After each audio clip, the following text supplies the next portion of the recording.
Thank you. So I'm not Tom Briant, but thank you for having me here. I want to thank everyone for attending today on behalf of NATO and our association directors who helped partner with TPE and be here today.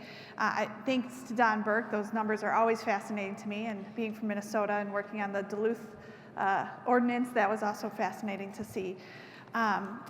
Bonnie Herzog will be up in a moment. Thank you, Bonnie, for being here with Wells Fargo Securities. So we'll get started. We're going to talk today with NATO on the legislative and regulatory review. Like I said, I'm not Tom Briant. He's sorry he couldn't be here today, but I'm going to do my best to fill in for him.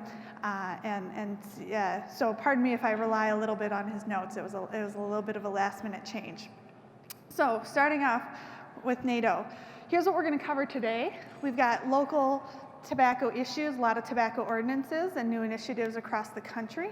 We've got the state legislative update. The legislatures are just really getting into the full swing of things, so across the country, we are seeing legislation starting to be introduced at the state level. And then the FDA. We'll cover the FDA ANPRMs. Those are the Advanced Notice for Proposed Rulemakings. There were 3 of them last year that we'll let you know about. The new FDA health warning statement requirements for certain tobacco products. We'll talk about some comments that the FDA commissioner made late last year.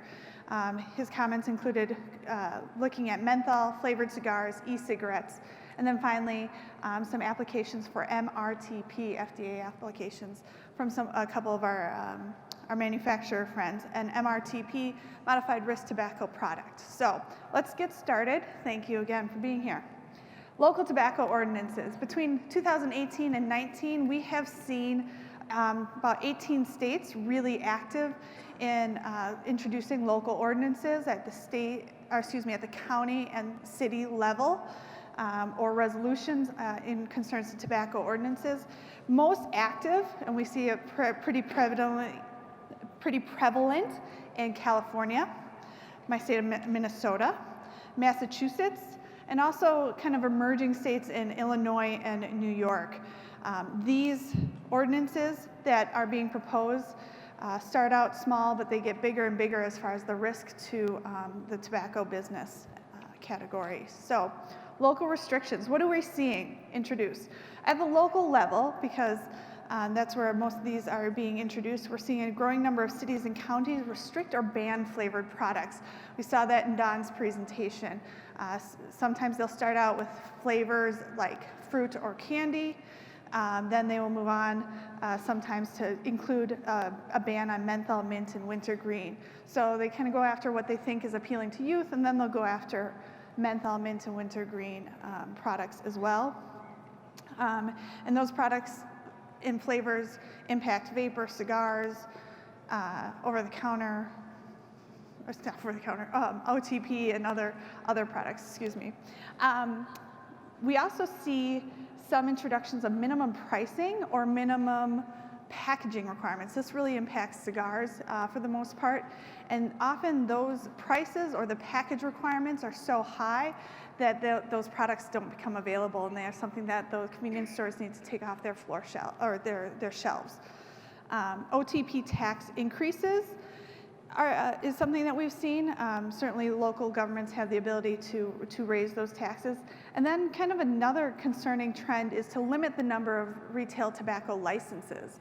So they will put a cap on the number of licenses that the city or the county will issue. In most cases, they cap it at what it's at. They don't allow for any growth or further investment. In some cases, they also allow for or ask for some natural attrition. If a tobacco license is lost, then that license will be retired. So certainly concerning, especially for those who want to invest in the community and might need the tobacco product line to survive. All of these restrictions really jeopardize the business model that goes into surviving as a convenience store or a product store. And it jeopardizes the viability of the store, it jeopardizes the employees, a lot of cases hours are cut back or employees are cut or the operations cease to exist. Don's group, MSA, did a study when a menthol ban was introduced in Minneapolis last year, and their study showed that there were $259,000 of lost sales, both in tobacco and ancillary sales per store annually. That puts certain stores out of business. That menthol restriction has recently gone into effect. It went into effect last summer. We expect to see or take a look at the number of tobacco license renewals that will happen earlier this year. They're not out quite yet. And we've heard anecdotally that there are stores that have closed. We know for sure that some folks got out of the business altogether and sold their stores before the menthol ban even went into effect. So certainly some anticipation there.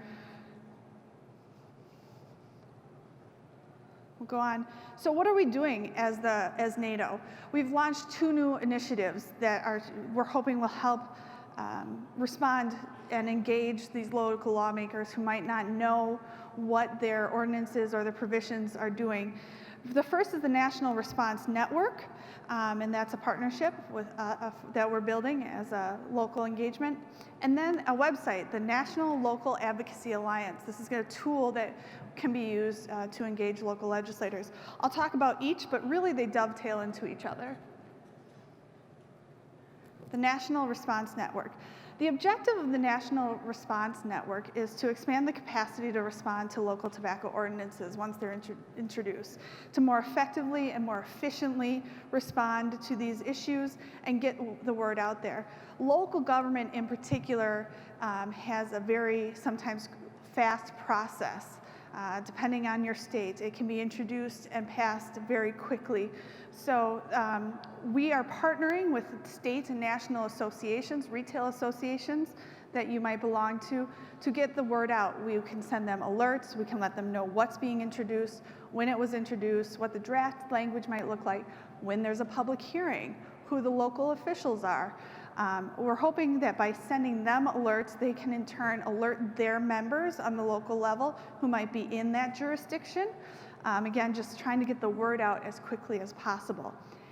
If you are a member of a state retail association, whether it's your service station association, your state retail association, a regional association, ask if they're part of this network. We've probably tried to reach out to them. If not, let me know. I would love to reach out to them personally as somebody who's helping to coordinate this effort. We'd love to get more folks involved. The more people we can reach out to, the more people we can get engaged and hopefully influence what's happening at that local level. So we can send out these network alerts and we can engage those members. So that's really the partnership. We've already got 60-some members.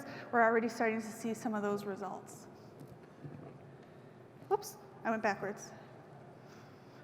So the NLAA, once you're aware that there is a ordinance being introduced in your jurisdiction or where your store is, what do you do? How do you engage? Well, this is a tool, one tool. We know that the easier we make it, the more likely you are to do it. You're busy people, you got a lot of stores. So we've created the National Local Advocacy Alliance, NLAAUSA.org. Where we will post all this information immediately as well. As soon as we hear of it, it will go up. You can click within a few clicks and be able to see what the ordinance is by going to your local ordinance page. Click on your state. You might see your city listed. If your city is not listed, so far so good. And once you have that by state, again, it will list what's being done, who's maybe introduced it, where there's a public hearing, but most importantly, there's a take action button. And that take action button will be pre-populated with an email that you can send to that local official that we've already looked up their contact information. You can send an email, get it straight to that local official and let them know that your store in their district is going to be harmed by an ordinance that they're introducing. There'll be unintended consequences that maybe they haven't thought about. On top of kind of the emotional issues that often surround tobacco issues, that it's emotional for you as well and you're invested. And maybe it doesn't that ordinance proposal doesn't have the impact that they think it will. Those emails are pre-populated, but you do have the ability to edit them, and if there's something you'd like or something you'd like to add. So there are other resources also found on this NLAA website that I want to mention. One is also a resources page. Emails are great, phone calls are better. Going there in person is top notch. That's what we really try to achieve. There's often a public hearing, a time for comment, and if you show up and you want to talk on the record at that moment, that is also great. And a lot of times people are afraid, I don't know what to say, I don't know what to do. On the resources website, we've got facts pages, we've got talking points, and we've got other resources for you to reference, because so often the ordinance will take a certain mold that we've seen in another city. The ordinance library, this is another resource that's important. If your city has already passed an ordinance, we will post it there. So if it's passed a specific tax, if it's passed a flavor ban, if it's passed an age restriction, selling to over 21, those are going to be posted there so you can know about it and you can read that ordinance for yourself and know if you're being compliant. So again, another resource, one-stop shop, a few clicks away from engaging that lawmaker. The final thing I want to mention is that you can also sign up for direct notices for your state from that website. So let's say that you don't know if or when your city or jurisdiction is going to have an introduction. Maybe there's been some conversation about it, but nothing's there yet. If you sign up on the website for your city, or excuse me, for your state, any city in that state you'll get a notice for. So you can sign up for multiple states if you want, if you got multiple locations. Again, a one-stop shop, hopefully keeping people aware and engaged of what your local governments are talking about, because they are not always the easiest to follow. So hopefully we're helping you do that. But what's the best thing to do is have a relationship with your local official before anything is ever even introduced. Building a relationship or having that relationship is critical to even preventing them from considering some of these ordinances. Preventing them from taking one side without considering the other, which sometimes happens, as we've seen. So how to build a relationship? Simply introduce yourself to your local official. You can go on your government website, and they will have who they are. They often have their emails or phone numbers, best ways to get in contact with them. If it's a bigger city, they usually have offices, office hours. I will tell you, it's pretty simple. You go, like, for example, if you're in Denver, just look up City of Denver. There's probably a government link. Click on the government link, click on the city council. You'll get there. They'll make a list. They'll tell you when they're meeting regularly, all those types of things. So I want to encourage you to do that, to look them up, introduce yourself, invite them to your store, tell them about your business, tell them why your business is important to you, tell them why your business is important to the economy and who's employed and how invested you are there. And they'll also show them that you're a responsible retailer. You're not a retailer who's trying to sell to folks who shouldn't be buying tobacco products or appealing to youth. If you don't know how to find your local official, stop by our NATO booth. I will be there, and I'll be happy to do it for you and show you how I do it many times a day. But if it's something you want some help with, I'm happy to show you how. So next, that's kind of the local government level. We'll talk about the 2019 state legislative bills. I've got a series of maps. I just want to preface that 2019, most of the legislatures are just getting going. Some of them have been meeting since the beginning of the year, but really bill introductions are still happening. So this is as of Saturday morning, I want to say. What we know is out there. That doesn't mean there's not going to be more out there in the next week, in the next 2 weeks, which is another great reason to be a NATO member and get legislative alert and updates. So the first one here, this is proposed legislation for cigarettes and OTP tax bills. 14 states have introduced 14 states introduced some sort of tax bill in the last few weeks. Yellow means that they're pending and being considered. Red, which is North Dakota and Wyoming, they've already been defeated, so that's great news. And then orange, there in Arizona, is a resolution to put a price increase of $1.50 on tobacco and vape products on the ballot. So something a little different there. So those are OTP taxes. Next, you have proposed e-cigarettes and vapor tax bills. 3 colors here. You've got green, which means they already have some sort of e-cig or vape tax. Yellow, you have a pending tax proposal. And then you've got North Dakota, where a tax proposal has already been defeated. So again, tracking taxes across the country. Premium cigars and cigar proposed tax bills, only a couple here, shows that Hawaii, Nebraska, New Hampshire, and Oregon have proposals to raise taxes on premium cigars. I'm waiting for Minnesota to light up there soon. All right, the legal age to purchase. This is a very popular one we've heard a lot about lately. Raising the legal age to purchase tobacco products to 21. So we are seeing it across the country, being introduced in more and more states. Last year, some 26 states considered raising the age to purchase tobacco to 21. The 6 states in green have already raised the age. You've got Hawaii, California, Oregon, Maine, Massachusetts, New Jersey, already there. Yellow are proposed pending legislation right now. It's a lot of yellow. So the next one we've got proposed flavored restrictions and bills to simply ban flavors. So we talked about flavors at the local level. We are seeing some action also take place at the state level. So we've got yellow, which means there are pending proposed ban on all flavored products. We've got that in California there, also in Hawaii. Blue states, those states are considering restrictions on e-cigarette flavors. And then the red one in New Mexico had a ban on all flavors and all products that did not pass. Whoops, I keep going backwards. All right, I'm going to touch on this one more time. Relationship building being the #1 preventer of having something come up in your state. This also applies to your legislator. So you have a local legislator who represents you in your district.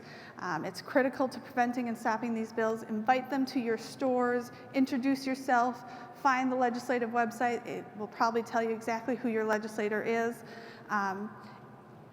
If you don't feel comfortable just introducing yourself, they often have events in their district, in their state, listening events, town halls.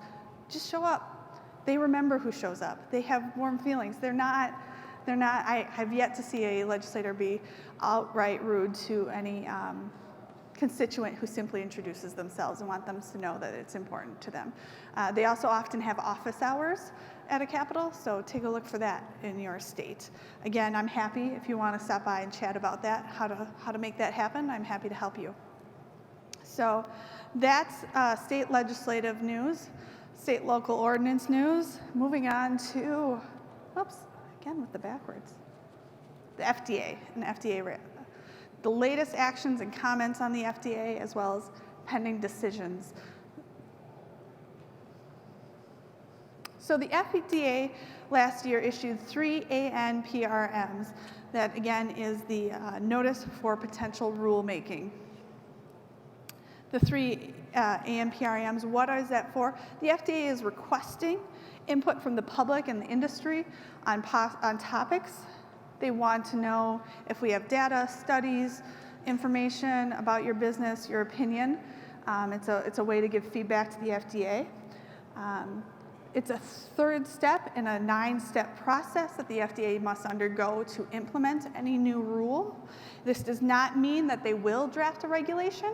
It just means that they're talking about it and they're exploring the idea. So remember that. Just because they talked about it doesn't mean that they're moving forward. although it's a pretty strong indicator that that's their direction. What does those 9 steps look like at the FDA? Here it is, federal government at its finest. And this is actually a really great thing because these 9 steps help us give the FDA feedback. It allows for information to get to them. As I mentioned, in the light blue is that 3rd space of the ANPRM, and that's where they're asking for feedback on a potential rule. This process takes some time to get through. There's a lot of back and forth that happens here. So if we're on step 3, we've got 6 more steps to go. That includes reviewing the comments from the ANPRM, drafting the regulation, getting approval from the White House Office of Management and Budget, getting more public comments, drafting a final regulation, another OMB review, and then the final review comes out. So that can take quite a while, maybe like 2 years or so is what we kind of say, but it can take years for the final rule or regulation to go into place with the FDA. So the first ANPRM that they talked about last year was the idea of lowering nicotine in tobacco products. The reason they wanted to take a look at this is obviously the addictiveness and the addictive nature of tobacco products and preventing folks from starting and becoming addicted. What they looked at specifically was to reduce the max level of nicotine allowed in a cigarette or tobacco products and to cap how much nicotine any person would get in one cigarette or device. To do this, they would need to draft a product standard. Drafting a product standard is the power of the FDA to limit or ban an ingredient in a product that that would be used in their product that anyone would inhale or use in their smoke. And their focus on nicotine was to reduce the yield by some 95%. So that is typically, a high in a tobacco product of about 1.1 milligrams per inhaled cigarette to as low as 0.02 milligrams per inhaled cigarette. Now, what's important to note is Congress has a law that prohibits the FDA from reducing that nicotine to 0. But 0.02 is awfully close to 0. So that's really what you're looking for. They cannot say that there's no nicotine allowed in tobacco products. Certainly the complicating factor here is that nicotine naturally occurs in tobacco, and so it's still not scientifically sure how you would reduce that in some of those traditional tobacco products that we see. So that is one of the first ANPRMs that they've discussed. Oops. ANPRM on flavors. Again, they are looking at the role that flavors play in initiation to tobacco use. This idea that certain flavors appeal to a certain subset or customer or audience, particularly those youth who might want a certain kind of flavors.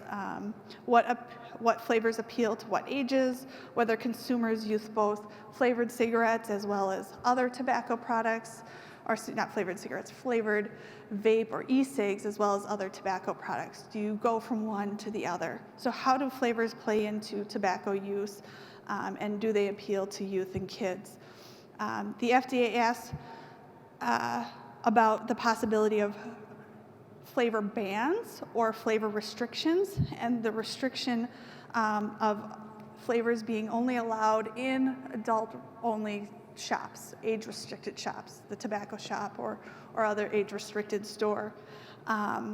So this is the next step in a broader attempt to kind of to limit the flavored tobacco products and their availability or accessibility to youth. Let's see. They're also looking at, these flavors as they apply to pipe tobacco, moist snuff, vapor, and other products. So flavors obviously is a common theme throughout the restrictions conversation these days. the ANPRM on premium cigars. Sorry, this is the part where I have to make sure I cover exactly what was given to me here. So the premium cigars is they're looking really just for some information on demographics here. What age is the average premium cigar user? How often do they use? How many people are using premium cigars? Is it seasonal? Where do they use it? Is it occasional? Are either premium cigar user also your typical cigarette tobacco user? And do they switch back and forth, or is it really an occasional cigar situation? I think we saw some of those numbers in Don Burke's numbers as well. So they're also looking at whether or not they can lower the nicotine levels, obviously, in premium cigars. NATO submitted comments on each one of these ANPRMs. They closed back in July of 2018, so we'll have to wait and see what the next step. We have not seen any proposed rulemaking yet, I haven't seen any proposals as far as the rules or what their next steps are going to be. So they're under that considering the comments kind of section of what they put out in their ANPRM last year. The next part we want to talk about is health warnings. Health warnings. So in this case, these are new health warnings that are required for roll-your-own tobacco, e-cigarettes, vape, and hookah tobacco. We know that cigarettes already have their Surgeon General warnings on them, and premium cigars we'll get to in just a moment, or cigars we'll get to in just a moment. So this warning is now required as of August of 2018, just like that in red, but it actually has to be black and white. Warning, this product contains nicotine. Nicotine is an addictive chemical. You will see that probably around here today or in your programs for the products that you're seeing out on the floor tonight. It is required not only on the product themselves, but also on ads. So ads for roll your own tobacco, e-cigs, hookah, whether it's a sign, it's a television ad, a radio ad, a magazine ad, email, a website, whatever it is, it's got to be there. So whatever you're thinking of, if you've got these products as of 2018 in August, you need to have a new warning. There's a guidance document that the FDA has put out on what that warning has to look like. They are very specific, and you will see them again. It has to appear on the upper portion of the ad. It has to take up 20% of the total ad area. So a fifth of your ad is going to be covered by that warning. It has to have those particular fonts. It has to be black and white or white and black. It has to be exactly punctuated as it was there, and must be surrounded by a black rectangular triangle. No hiding the warning there. Oops. So, different from those roll-your-owns, e-cigs, vape, and hookah tobacco, and different from the Surgeon General warnings that go on your cigarettes.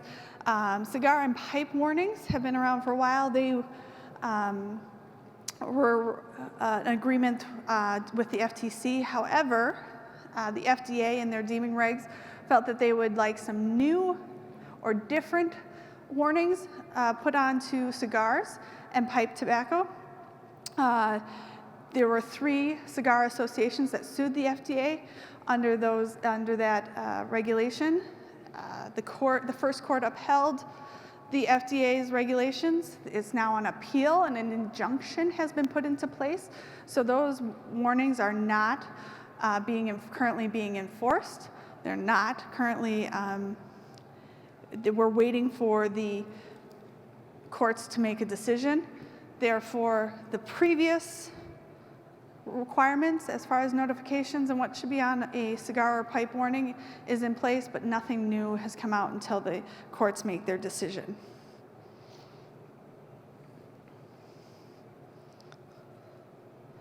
All right, November.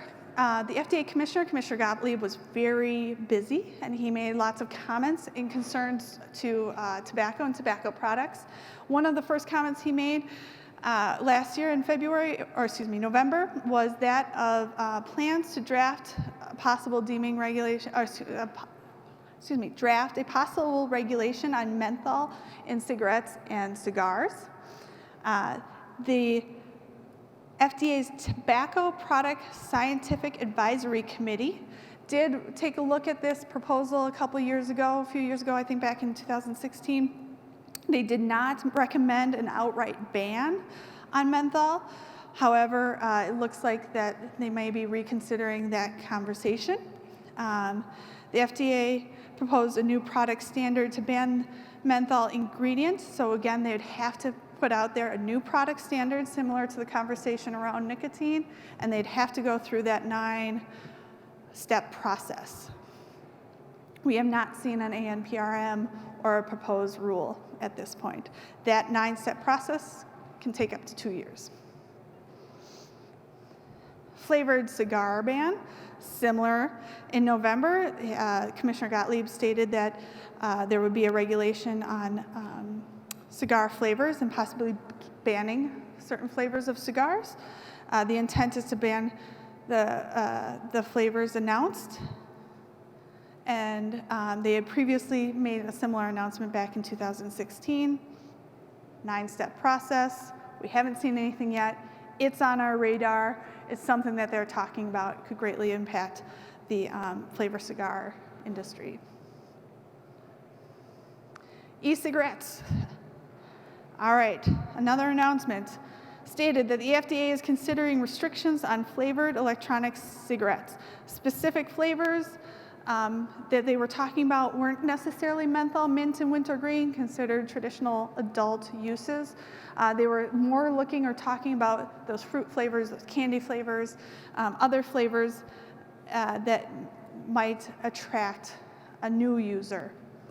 Now, another conversation that they are considering is restricting it to an age-restricted store, stores that only allow adults, tobacco shops, and in Minneapolis, it also includes liquor stores.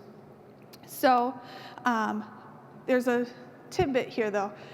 The FDA can't restrict a certain product from a certain type of store. They can't outright ban one product from a certain kind of store. That is part of the Tobacco Control Act that was passed by Congress. So even if they are recommending that you don't carry e-cigarettes in a convenience store, that they should be restricted to a tobacco shop, that is not a decision that the FDA has the power to do. However, bringing this full circle, the Tobacco Control Act there is an allowance that allows your state, your county, or your city to make those kinds of restrictions. We have seen restrictions on e-cigs at a city level, restricting them to tobacco-only shops. So even though the FDA can't do it, it's even more important to go back to that idea that your city or your county might consider something like that. Get engaged early.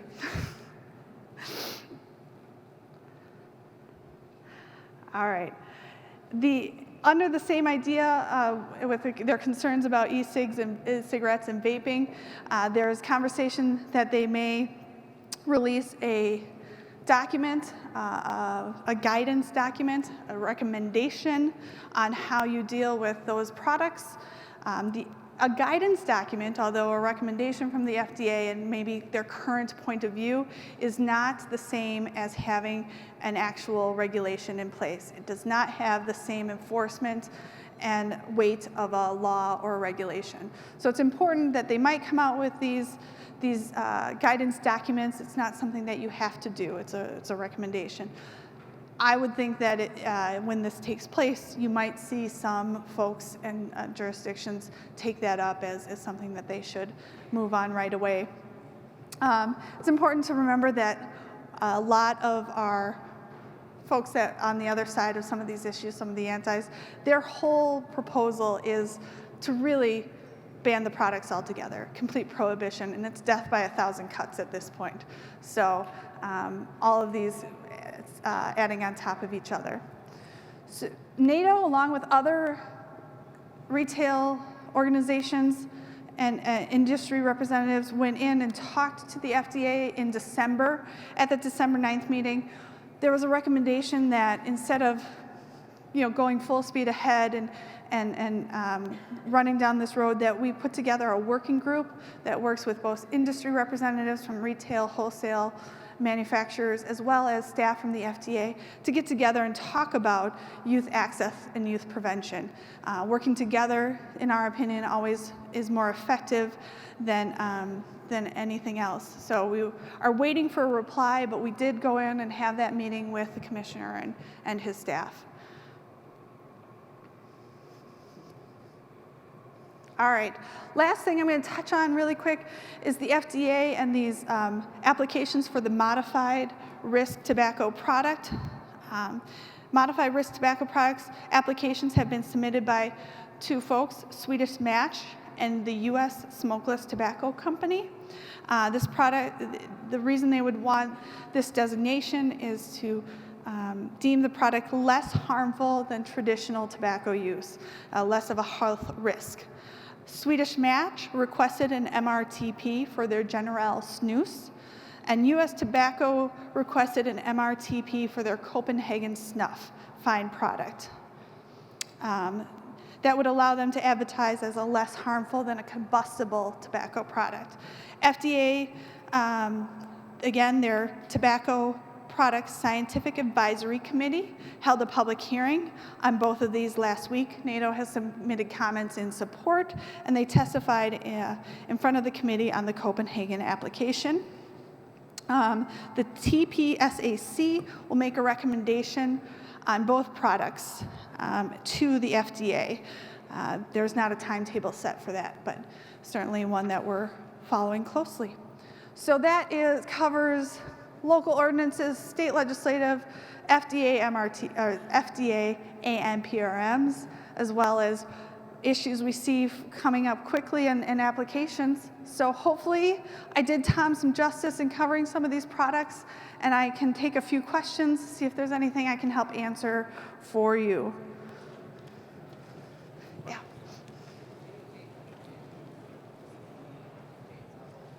Do we follow issues on CBD at the state level? Yeah, no, we haven't quite followed those. We've stayed pretty focused on traditional tobacco products and other tobacco products, but we see it coming up more and more, certainly on our radar.